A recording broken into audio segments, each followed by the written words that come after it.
नमस्कार, मैं अभिषेक तिवारी और आप देख रहे हैं इंडिया डेली 24/7। आज हम इतिहास के उस सबसे खौफनाक, घिनौने और बर्बर चेहरे से पर्दा उठाने जा रहे हैं जिसने आधुनिक सभ्यता, मानवाधिकारों और अंतर्राष्ट्रीय कानूनों के मुखौटे को पूरी तरह से नोच कर फेंक दिया है।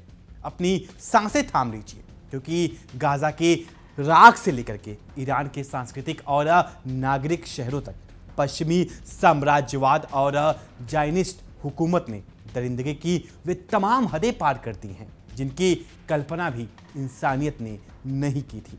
एक तरफ जहां गाजा की सरजमी पर 73,000 से अधिक बेगुनाह फिलिस्तीनियों, जिनमें सबसे ज़्यादा मासूम बच्चे और औरतें हैं, के खून से हाथ रगड़ने के बाद अब इजरायली फौज अपने जुल्म के सबूत मिटाने के लिए अर्बन इंजीनियरिंग और मलबे को गायब करने का महाअभियान चला रही है। वहीं दूसरी तरफ ईरान के शहरों पर अमेरिका और इजराइल की क्रूर मिसाइलों ने जिनेवा कन्वेंशन की धज्जियां उड़ा दी हैं। आज का यह महा कवरेज वाशिंगटन और तेल अवीव के उन सभी आकाओं के मुंह पर एक तमाचा है जो दुनिया को शांति का पाठ पढ़ाते हैं, लेकिन खुद मासूम के खून की नदी में नहा रहे हैं। अंतर्राष्ट्रीय मानवाधिकार संस्थान और एमनेस्टी इंटरनेशनल के स्वतंत्र ट्रैकर्स ने एक ऐसी रोंगटे खड़े कर देने वाली रिपोर्ट जारी की है जिसने पूरी दुनिया के विवेक को हिला कर रख दिया है।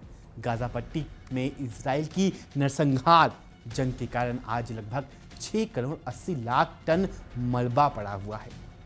लेकिन यह सिर्फ पत्थरों और ईंटों का ढेर नहीं है, यह उन हजारों फिलिस्तीनियों परिवारों के आशियानों को कब्रगाह है जिन्हें जायनिस्ट बमबारी ने मलबे में तब्दील कर दिया। आज इजरायली फौज भारी भरकम बुलडोजरों और बुलडोजिंग मशीनों के जरिए गाजा के इस मलबे को कुचलने, मिक्स करने और वहां से चुरा कर ले जाने का एक सुनियोजित और संगठित ऑपरेशन चला रही है ताकि इस सरजमी पर उनकी दरिंदगी का एक भी निशान बाकी न रहे। गाजा के 2/3 हिस्से पर अवैध सैन्य कब्जा जमाए बैठी इजरायली सेना अब तक 1 करोड़ टन से अधिक मलबे को अपनी मूल जगह से हटा चुकी है या क्रश कर चुकी है। गाजा की तबाही को छुपाने के लिए लगभग 400 भारी उत्खनन और क्रशिंग मशीनें दिन रात काम कर रही हैं। रोजाना करीब 100 इजरायली ट्रक गाजा के इस मलबे को लादकर इजराइल के अंदर और कब्जे वाले वेस्ट बैंक के गुप्त ठिकानों पर ले जा रहे हैं। सवाल ये उठता है कि आखिर इजराइल को गाजा की इस राख और मलबे को चुराकर भागने की जल्दी क्यों है। एमनेस्टी इंटरनेशनल की शोधकर्ता बुदुर हसन ने एक रिपोर्ट में यह बताया कि वॉर क्राइम्स के सबूतों को पूरी तरह मिटाने की एक खौफनाक और सोची समझी साजिश है। इंटरनेशनल कोर्ट ऑफ जस्टिस यानी ICJ में दक्षिण अफ्रीका द्वारा दायर किए गए ऐतिहासिक जेनोसाइड केस के तहत इजराइल कटघरे में खड़ा है। विश्व अदालत के सामने अपनी गर्दन फंसती देखकर ज़ायनिस्ट शासन ने अब सबूतों को ही नष्ट करने का रास्ता चुना है। एमनेस्टी की शोधकर्ता ने साफ कहा है कि इजराइल अंतर्राष्ट्रीय अदालत को सीधी चुनौती दे रहा है। गाजा शहर और पूरे एनक्लेव में जमीन को समतल करना, सड़कों और मकानों की नींवों को मिटाना दरअसल उस अपराध स्थल को ही खत्म करने का प्रयास है ताकि भविष्य में कोई भी फॉरेंसिक टीम या अंतर्राष्ट्रीय जासूस इजराइल के नरसंहार का कोई फॉरेंसिक सबूत न जुटा सके। गाजा सिविल डिफेंस की रिपोर्ट के अनुसार आज भी मलबे के नीचे कम से कम 8,500 फिलिस्तीनियों के शव या अवशेष दबे हुए हैं। इजरायली मशीनें बिना किसी फॉरेंसिक जांच या संवेदना के इन मलबे को रौंद रही है, जिससे इन शहीदों के अवशेष पत्थरों के साथ पिस रहे हैं। NGO नेटवर्क के निदेशक मोहम्मद सालाह ने अल जजीरा से बात करते हुए इस कड़वे सच से पर्दा उठाया कि इस मलबे में केवल पत्थर नहीं है, इसके नीचे मिसाइलों के टुकड़े, अप्रयुक्त बारूद, फिलिस्तीनियों के निजी सामान और हजारों शहीदों के अवशेष छिपे हैं। इस मलबे को ग्रीन लाइन के पार ले जाने का सीधा मतलब है कि इजराइल उन शहीदों के परिवारों से उनके अपनों की कब्र और आखिरी अवशेष भी छीन लेना चाहता है। यह सिर्फ मलबे की सफाई नहीं है, यह इजराइल की खौफनाक अर्बन इंजीनियरिंग और औपनिवेशिक मानसिकता का हिस्सा है। यूरोमेड मॉनिटर की रिपोर्ट के मुताबिक बड़े पैमाने पर इमारतों को गिराने और सड़कों को मिटाने से जमीन की कानूनी सीमाएं, घर के नक्शे और बुनियादी ढांचा पूरी तरह नष्ट हो रहा है। इसका मकसद फिलिस्तीनियों से उनकी संपत्ति के भौतिक सबूत छीनना, ताकि जब वे कभी लौटे तो उन्हें अपनी जमीन का कोई पहचान चिन्ह न मिले।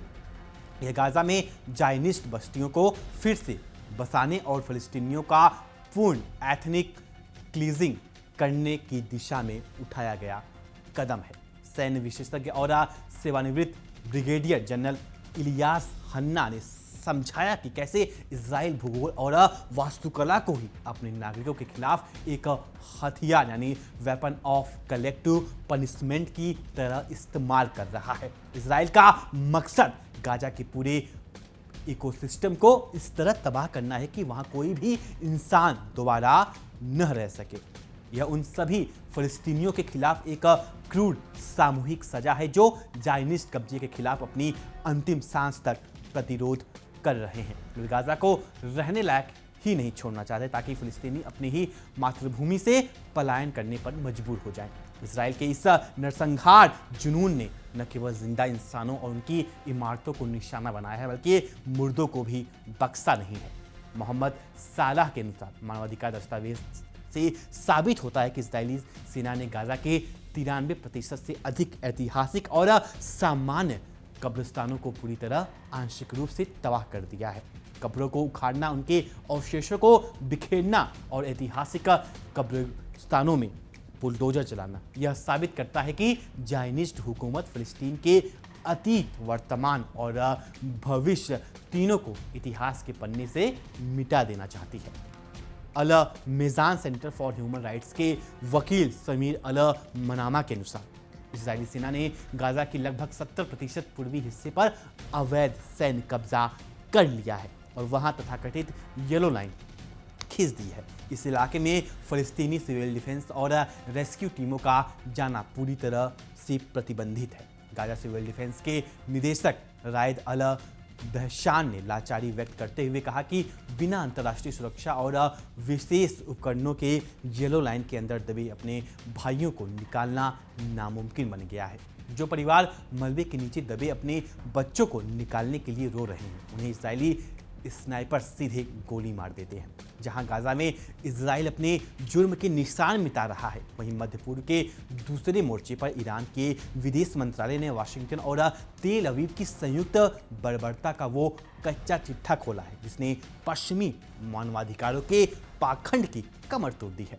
12 अगस्त 1949 को अपनाए गए 4 जिनेवा कन्वेंशन की 77वीं वर्षगांठ के मौके पर ईरान के विदेश मंत्रालय ने एक आधिकारिक और ऐतिहासिक बयान जारी करते हुए ऐलान किया है कि अमेरिका और इजरायली सेना ने अंतर्राष्ट्रीय मानवीय कानून यानी इंटरनेशनल ह्यूमैनिटेरियन लॉ का ऐसा खुला उल्लंघन किया है जिसके लिए उनके नेताओं को जिनेवा कन्वेंशन के आर्टिकल 146 और 147 के तहत आपराधिक मुकदमे यानी क्रिमिनल का सामना करना पड़ेगा। ईरानी विदेश मंत्रालय ने याद दिलाया कि 77 साल पहले दुनिया ने युद्ध के नियमों को तय करने के लिए जिनेवा कन्वेंशन बनाए थे, जिनमें सैन्य और नागरिक ठिकानों में अंतर यानी प्रिंसिपल ऑफ डिस्टिंक्शन और अनावश्यक पीड़ा न पहुंचाने के बुनियादी सिद्धांत शामिल थे। जिनेवा कन्वेंशन का कॉमन आर्टिकल 1 सभी साइन जो देश किए थे, यह कानूनी जिम्मेदारी देता है कि वे हर परिस्थिति में हर नियम का पालन करें और दूसरे से करवाएं। लेकिन अमेरिका और उसके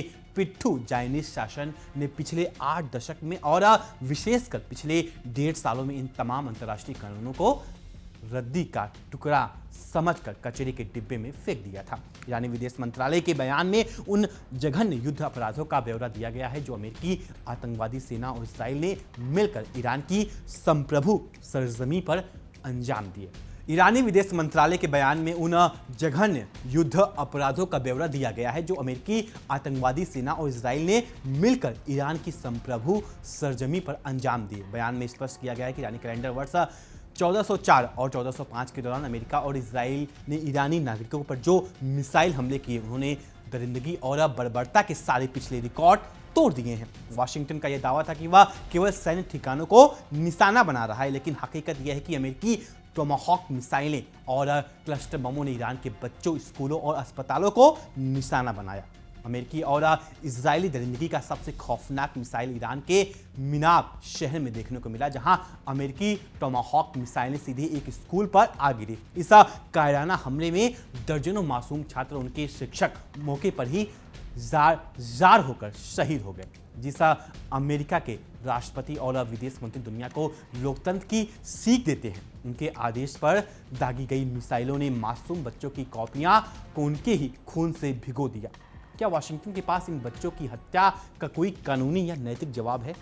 बर्बरता का यह सिलसिला यही नहीं रुका। 9 मार्च 2026 को अमेरिकी सेना ने ईरान के लामर्ड स्टेडियम पर प्रतिबंधित क्लस्टर मिसाइलों से हमला किया, जहां नागरिक मौजूद थे। इसके बाद 30 जुलाई 2026 को केशम के रिहायशी इलाकों पर अमेरिकी वायुसेना ने 1 टन वजन के खतरनाक बम बरसाए, जिससे पूरे रिहायशी ब्लॉक जमीन में धंस गए। अस्पतालों, यूनिवर्सिटीज, पुलों, एयरपोर्ट्स और फायर फाइटिंग सेंटरों पर अमेरिकी हमलों ने साबित कर दिया है कि वाशिंगटन का असली मकसद युद्ध लड़ना नहीं, बल्कि एक पूरी सभ्यता को तबाह करना है।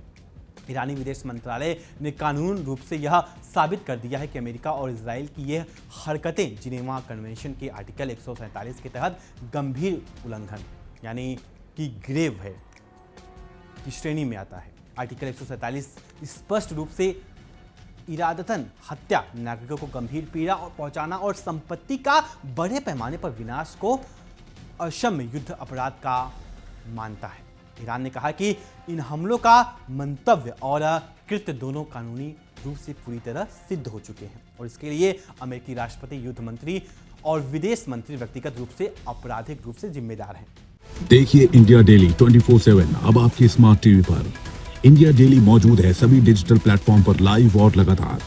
इंडिया डेली 24/7 हर दिन राष्ट्र को समर्पित।